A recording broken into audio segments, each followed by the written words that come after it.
Dear learners, ഏവർക്കും സ്വാഗതം. ഒപ്പം പഠിക്കാൻ റെഡിയല്ലേ?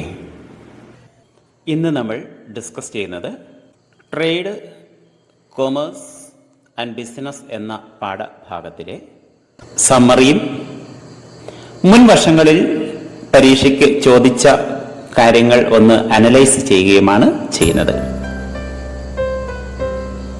First, test your understanding. ക്വസ്റ്റ്യനിലൂടെ പോവുക. റൈറ്റ്.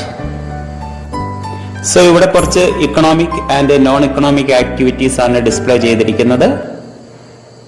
ഒട്ടുമിക്ക വർഷങ്ങളിലും ആക്ടിവിറ്റിയെ ഇക്കണോമിക്, നോൺ ഇക്കണോമിക് ആക്ടിവിറ്റി എന്ന് ഐഡന്റിഫൈ ചെയ്യുകയും അവ തമ്മിലുള്ള വ്യത്യാസവും ചോദിക്കാറുണ്ട്.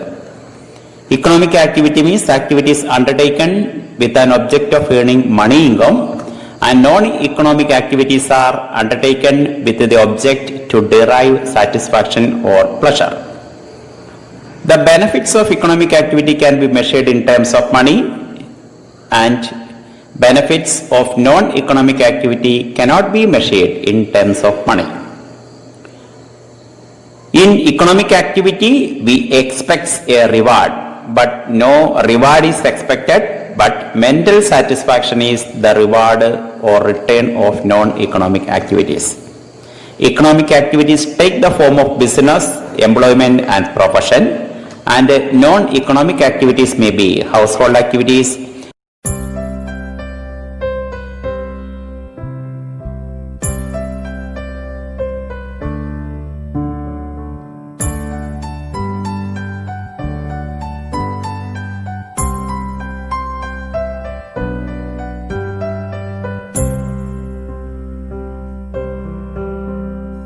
Then characteristics of business. It is an economic activity.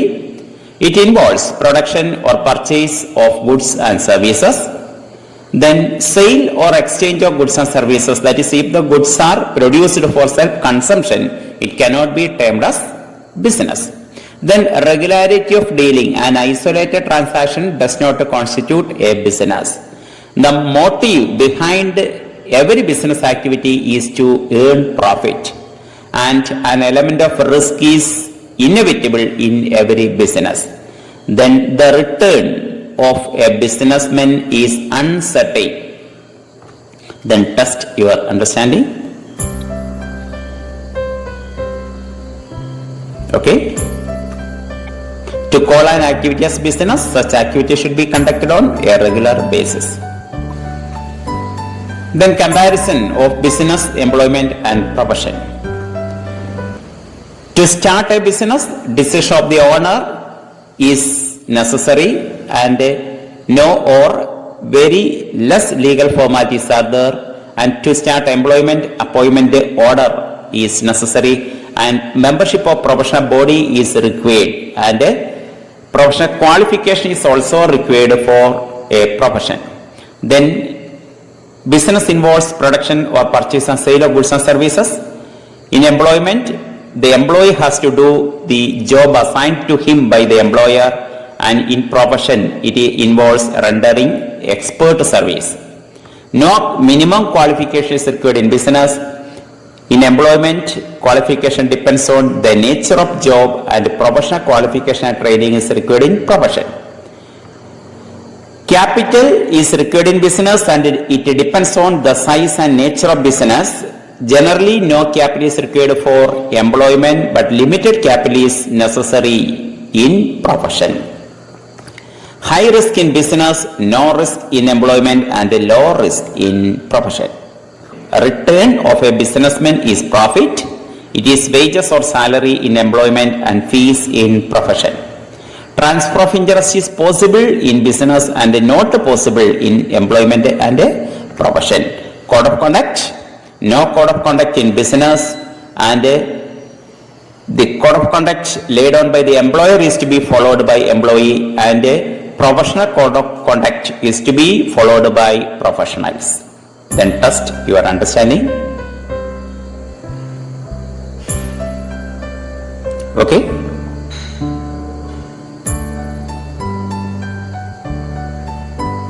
ഏത് കപ്പാസിറ്റിയിലാണ് നാം വർക്ക് ചെയ്യുന്നത് എന്നതിനെ ആശ്രയിച്ചാണ് എംപ്ലോയി ആണോ, പ്രൊഫഷണൽ ആണോ, ബിസിനസ് ആണോ എന്ന് നിർണ്ണയിക്കുന്നത്. മിക്ക വർഷങ്ങളിലും ഈ ടൈപ്പ് ക്വസ്റ്റ്യൻസ് എക്സാമിന് കാണാറുണ്ട്.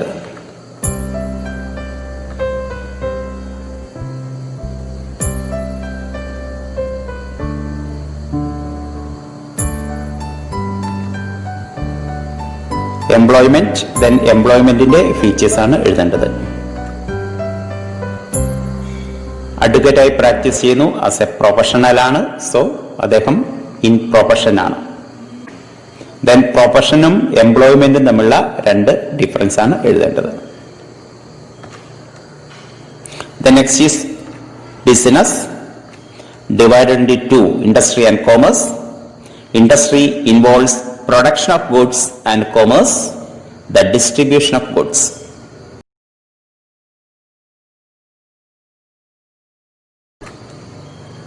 പലപ്പോഴും റിപ്പീറ്റഡ് ആയി ചോദിക്കുന്ന ഒരു ചോദ്യമാണ് chart showing the classification of industry. Industry is divided into 3 primary, secondary and tertiary industry. Primary industries divided into 2 extractive and genetic industries. Secondary industries may be manufacturing or construction industries. Manufacturing industries divided into 4 analytical, synthetical, processing and assembling industries. Test your understanding. Primary industries natural resources extract ചെയ്യുകയോ അല്ലെങ്കിൽ living തിങ്സിന്റെ multiplication, അവയെ വളർത്തുക, പരിപാലിക്കുക, ഇതെല്ലാം primary industry. അത് extractive ഇൻഡസ്ട്രിയോ genetic ഇൻഡസ്ട്രിയോ ആവാം. Secondary industry primary ഇൻഡസ്ട്രിയുടെ പ്രോഡക്റ്റിനെ convert ചെയ്യലാണ് secondary industry ചെയ്യുന്നത്. അത് മാനുഫാക്ചറിങ് ഇൻഡസ്ട്രിയോ കൺസ്ട്രക്ഷൻ ഇൻഡസ്ട്രിയോ ആവാം. മാനുഫാക്ചറിങ് ഇൻഡസ്ട്രിയിൽ പ്രോഡക്റ്റുകൾ മാനുഫാക്ചർ ചെയ്യുന്നു, ഫോം യൂട്ടിലിറ്റി പ്രൊവൈഡ് ചെയ്യുന്നു. കൺസ്ട്രക്ഷൻ ഇൻഡസ്ട്രീസിന്റെ പ്രോഡക്റ്റുകൾ ഇമ്മൂവബിൾ ആയിരിക്കും. Then classify.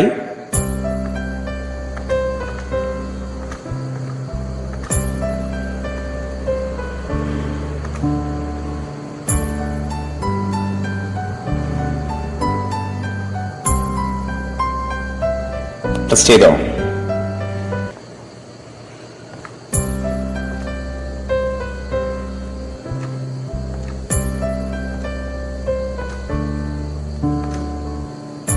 Then classification of commerce.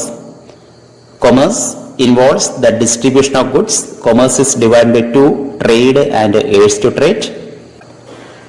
Trade means buying and selling of goods. Internal trade means trade within the country. It may be wholesale trade or retail. Wholesaler is a connect link between producer and retailer. He purchases large quantities of goods and sell it to retailers. Retailer buy and sell goods in small quantities. He purchases goods from wholesaler and sell it to customer. So retailer is regarded as last link in chain of distribution. Then external trade means trade between countries. It may be import, export or import. Purchasing goods from a foreign country, that is import. Selling goods to a foreign country, that is export. Purchasing goods for the purpose of selling to other country, that is import trade. Test your understanding.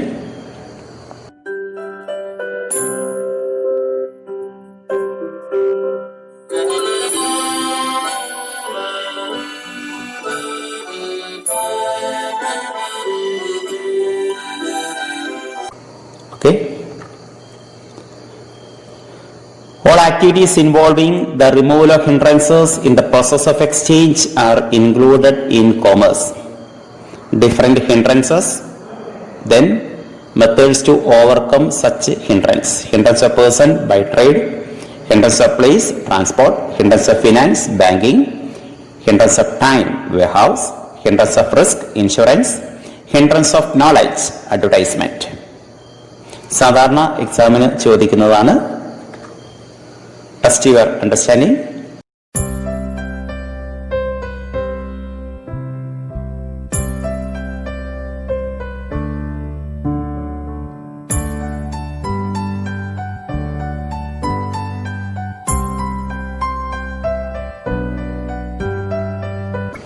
Then commerce, trade and aids to trade ആയിരുന്നു. The services which help in removing the various hindrances, അതിനാണ് നമ്മൾ aids to trade എന്ന് പറയുന്നത്, അല്ലെങ്കിൽ auxiliaries to trade എന്ന് പറയും. Transportation, banking, insurance, warehousing, communication, advertising മുതലായവയൊക്കെയാണ് aids to trade. ഇവ ടെർഷ്യറി ഇൻഡസ്ട്രീസ് എന്ന ഗണത്തിൽ അല്ലെങ്കിൽ സർവീസ് സെക്ടർ എന്ന ഹെഡിൽ ആണ് ഉൾപ്പെടുന്നത്. Then role of profit in business. Profit is a source of income of businessmen. Profit is essential for growth and expansion of business. Profit is the index of business performance. Profit is the reward for risk taking. Profit enhances the prestige or goodwill. Profit is essential for fulfilling social responsibilities.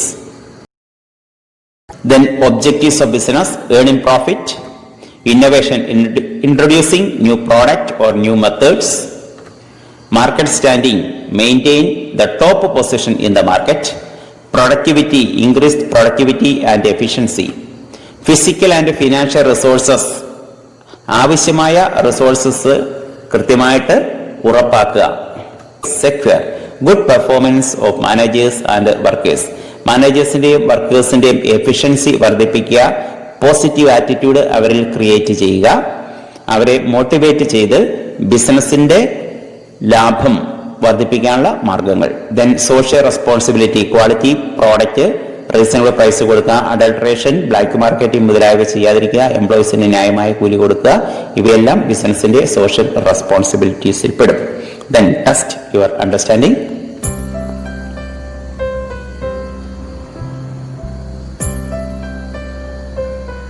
Okay.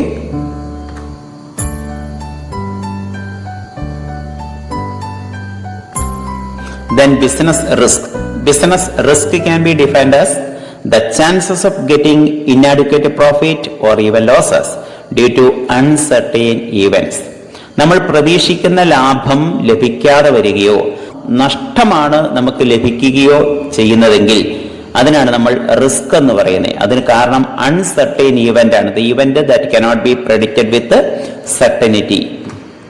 Then business റിസ്കിനെ രണ്ടായിട്ട് തരംതിരിക്കുന്നു: speculative risk, pure risk. Speculative റിസ്കിൽ the chance of profit or loss. Speculative റിസ്കിന്റെ കാരണങ്ങൾ change in market condition ആവാം, demand, price, taste of customers, ഇങ്ങനെ വരുന്ന എലമെന്റുകളിൽ വരുന്ന മാറ്റങ്ങൾ. ബിസിനസിന് അനുകൂലമാണ് ഈ ചേഞ്ചെങ്കിൽ ലാഭമായിരിക്കും. ബിസിനസിന് പ്രതികൂലമായിട്ടാണ് ഡിമാൻഡ് കുറയുകയോ പ്രൈസ് ഇടിയുകയോ ഒക്കെ ചെയ്തു കഴിഞ്ഞാൽ ബിസിനസിന് നഷ്ടം വരും. ദെൻ പ്യൂർ റിസ്കിൽ there is a chance of loss or no loss. ഒന്നുകിൽ നഷ്ടം അല്ലെങ്കിൽ നഷ്ടമില്ല, ലാഭത്തിലുള്ള ഒരു സ്കോപ്പ് ഇല്ല. അത് ഫയർ, തെഫ്റ്റ്, സ്ട്രൈക്ക് മുതലായ എലമെന്റുകളാണ്. ഈ പറയുന്നവയെല്ലാം സംഭവിച്ചാൽ ബിസിനസിന് ലോസ് ആണ്. ദെൻ ഇങ്ങനെ ഇവന്റുകളൊന്നും ഒക്കർ ചെയ്യുന്നില്ല എങ്കിൽ no loss. Then test your understanding.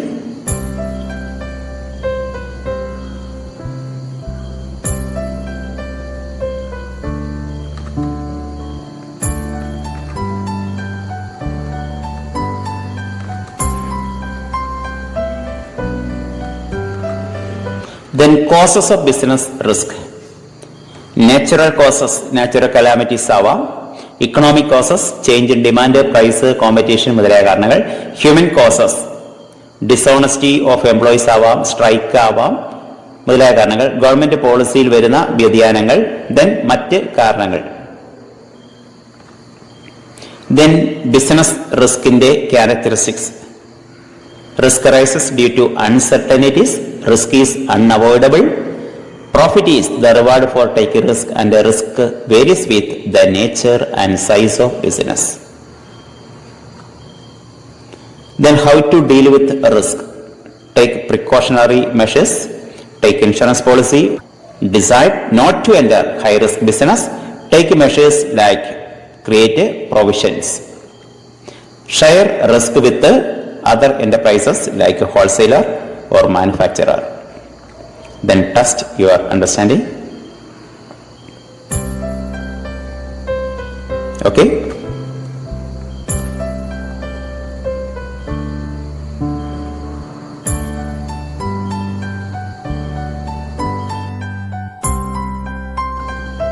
Okay.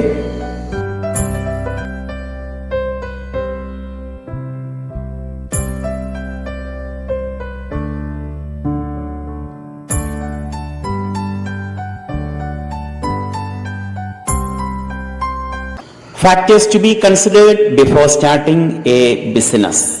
പലപ്പോഴും ആവർത്തിച്ച് ചോദിക്കുന്ന ഒരു ക്വസ്റ്റ്യനാണ്. നോക്കാം. Selection of line of business. Industry ആണോ, ട്രേഡ് ആണോ, എയ്ഡ്സ് ടു ട്രേഡ് ആണോ, എന്താണ് നമ്മൾ ചെയ്യാൻ ഉദ്ദേശിക്കുന്നത്, അവയെ സംബന്ധിച്ച തീരുമാനം. ബിസിനസിന്റെ സൈസ്, ലാർജ് സൈസ് വേണോ, സ്മോൾ ഓർ മീഡിയം സൈസ് വേണോ എന്ന തീരുമാനം. ഓണർഷിപ്പിന്റെ ഫോം, സോൾ പ്രൊപ്രൈറ്റർഷിപ്പ് ആണോ, പാർട്ട്ണർഷിപ്പ് ആണോ, കമ്പനിയാണോ, ബിസിനസ് എവിടെ ലൊക്കേറ്റ് ചെയ്യണം, അവയെ സംബന്ധിച്ച തീരുമാനം. ഫാക്ടേഴ്സ് ഓഫ് പ്രൊഡക്ഷൻ, റോ മെറ്റീരിയലിന്റെ ലഭ്യത, ലേബർ, ഇൻഫ്രാസ്ട്രക്ചർ, ഇവയെല്ലാം പരിഗണിച്ചിട്ടാണ് ലൊക്കേഷൻ തീരുമാനിക്കേണ്ടത്.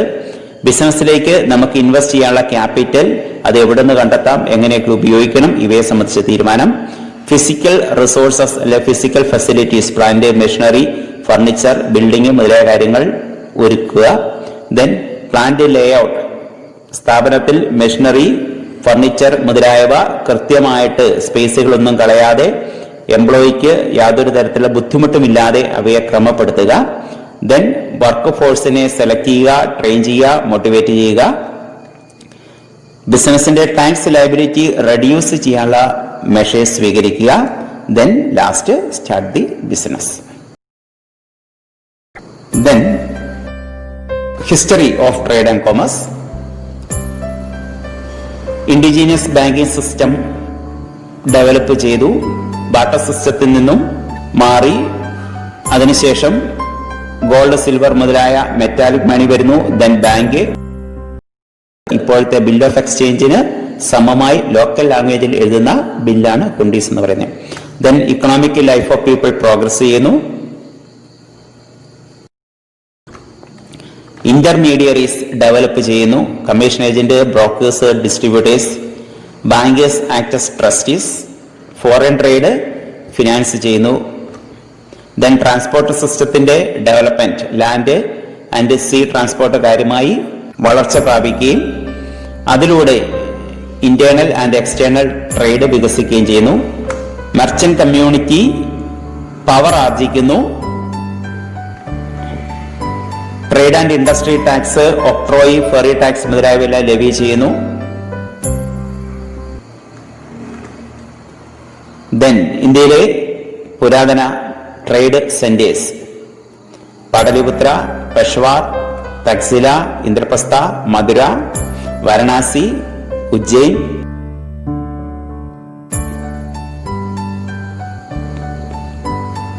കാവേരിവട്ട മുതലായ ട്രേഡ് സെന്റേഴ്സ് ആണ്. Then major export and imports. Major export spices, wheat, sugar മുതലായ സാധനങ്ങളായിരുന്നു. ഇമ്പോർട്ട് ചെയ്തിരുന്നത് ആനിമൽസ്, ഗോൾഡ്, സിൽവർ, കോപ്പർ മുതലായവ ആയിരുന്നു. Then position of Indian subcontinent. ആദ്യ നൂറ്റാണ്ടുകളിൽ ഇന്ത്യയെ സ്വർണഭൂമി അല്ല സ്വർണദ്വീപ് എന്നൊക്കെ വിളിച്ചിരുന്നു. വിദേശികൾ വ്യാപാരത്തിനായി എത്തിയിരുന്നു. ഇന്ത്യൻ എക്കോണമി വരുന്ന മാറ്റങ്ങൾ 18ാം നൂറ്റാണ്ടോടുകൂടി എക്സ്പോർട്ടർ ഓഫ് പ്രോസസ്ഡ് ഗുഡ്സ് എന്ന സ്ഥാനത്ത് നിന്നും